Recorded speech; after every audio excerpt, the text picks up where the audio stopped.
తెలంగాణ రాజకీయాల్లో మాటల తూటాలు పేలుతున్నాయి. మున్సిపల్ ఎన్నికల ప్రచారంలో అన్ని ప్రధాన పార్టీల నేతలు నిమగ్నమయ్యారు.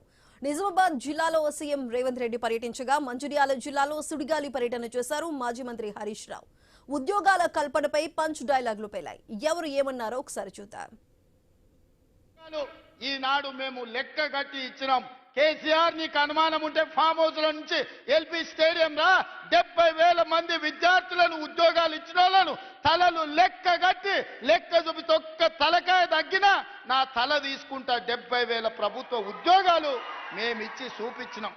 గ్రూప్ 1 2011 తర్వాత పరీక్షలు 15 ఏళ్ళు పెట్టకపోతే పరీక్షలు పెట్టి ఉద్యోగాలు ఇస్తే కాళ్ళ కట్టె పెట్టి కోర్టులో లిటిగేషన్లు పెడితే నిన్న హైకోర్టు చెంప చెల్లుమని కొడితే 562 మంది గ్రూప్ 1 ఉద్యోగాలను నియామక పత్రాలు మేము అందించినాం.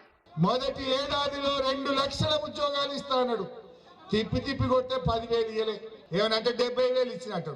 కేసీఆర్ నోటిఫికేషన్ ఇచ్చి, కేసీఆర్ పరీక్ష పెట్టి, కేసీఆర్ ఫలితాలు ఇచ్చి, కేసీఆర్ ఇచ్చిన ఉద్యోగాలకు ఇక కాయిదాలు వచ్చి నేను ఇచ్చిన నా ఖాతాలు వేసుకుంటాడు. ఈయన ఎట్టున్నాడంటే మంది బిడ్డని కూడా నా బిడ్డ అని ముద్దించుకునే రకం ఈ కేసు. నీ ముఖానికి నోటిఫికేషన్ ఇచ్చినవా?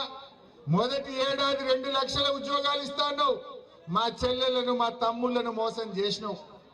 ఆ నిరుద్యోగ యువతి యువకులకు ముక్కు నేలకు రాసి క్షమాపణ చెప్పాలి మిస్టర్ రేవంత్ రెడ్డి.